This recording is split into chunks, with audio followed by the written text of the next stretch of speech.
Alright, hello everybody, Mitch Dupont here. We're going to cover how you can remove a program from your list so you don't see it anymore. Cloud connectivity allows us to ensure that all programs are always available to you, but many times you don't want to clutter up your screen with programs that you maybe don't run. You only want to show the programs that you actually are using or will run.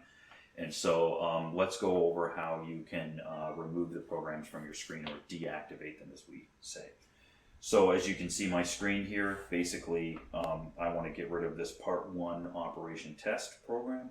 So I click on it, I go edit weld, I get the program that comes up. At the very top I hit edit, and then underneath the done is edit operation. I click that, and you see a radial button that's green, it's on, it says active. If I click that off, it says, and then I hit save, it's no longer an active program. You still see the program on the screen, but if I simply hit the X and take it off, that program no longer is visible.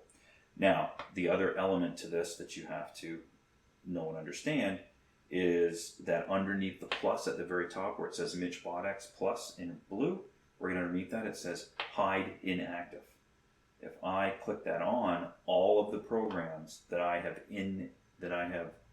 deactivated will appear. But when I want to get rid of them, so that I can't see them, I'm not getting rid of them, I'm not deleting them, so I can't see them, I simply say hide inactive.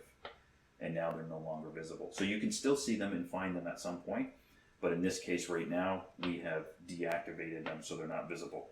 So I will do that again. I go part 2, edit weld. I get the program up, I hit edit in the top right, I say edit operation, I turn the toggle switch from turning off, deactivating it, and I say save, and when I close out the program, it's no longer there. Alright, thank you guys very much, hopefully this helps you.